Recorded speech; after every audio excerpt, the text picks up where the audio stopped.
안녕하세요. 국어역 강사 송영준입니다. 자, 이번 시간은 이 구강 표와 그림의 분석에 대해서 공부해 보도록 하겠습니다.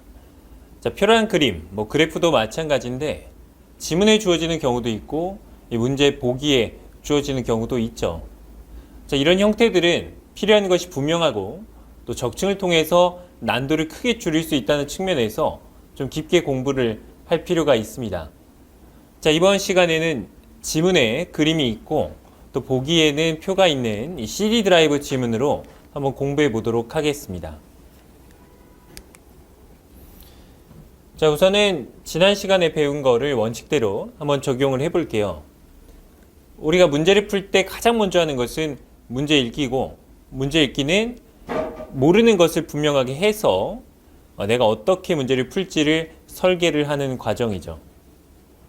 28번 같은 경우에는 발문에 필요한 게 분명하게 나와 있습니다. 여러 장치죠.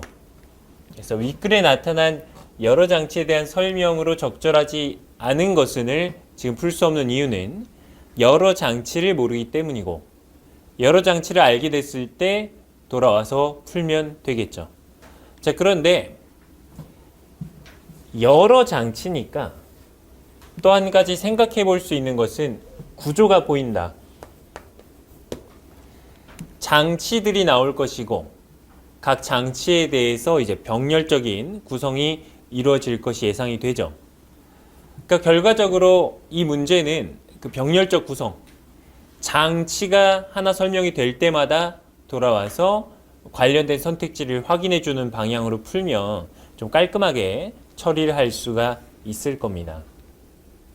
그래서 28번은 발문에 필요한 게 분명하고 또 구조를 예측할 수 있기 때문에 쉽게 계획을 세울 수가 있었죠. 29번은 조금 다릅니다. 29번은 발문을 보니까 힌트가 전혀 없죠. 윗글을 이해한 내용으로 적절하지 않은 것은 28번과 다르게 필요한 게 전혀 주어져 있지가 않다. 그래서 이런 경우에는 이제 선택지를 확인을 하는데 선택지도 형태가 예쁘지가 않죠.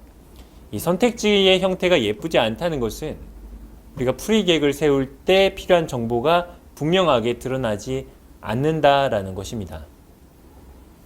예를 들어서 1번 같은 경우에는 CD에 기록된 정보라고 나오는데 CD에 기록된 정보라는 것은 어떤 특정한 정보라기보다는 어디서든 쓸 수 있는 그런 정보가 되죠. 예를 들어서 글의 처음 부분에 CD에 기록된 정보를 다루어도 전혀 이상할 게 없고 중간이나 끝에 다루어도 전혀 이상할 게 없다.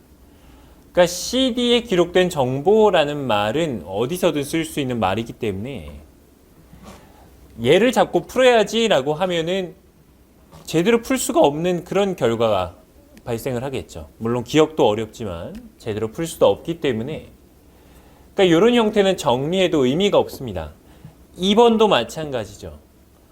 레이저 광선이라는 것은 그걸 어디서 나와도 이상한 표현이 아니기 때문에 레이저 광선을 잡고 푼다는 것은 큰 의미가 없는 것이죠. 그래서 얘네들은 이 선택지는 구조가 만들어지는 것도 아니기 때문에 중간에 그냥 적층해서 쌓아가는 형식으로 풀겠습니다.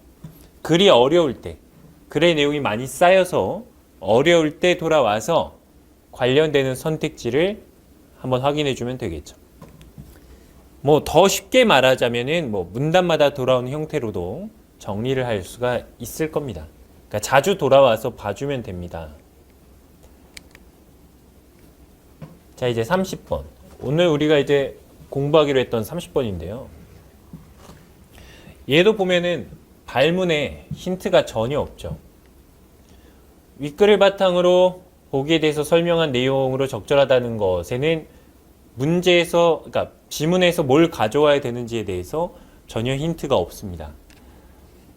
이런 경우에는 보기를 봐야죠. 보기를 보는데, 자, 표에 눈이 가면 안 되고, 얘를 먼저 정확하게 봐줘야죠. 다음은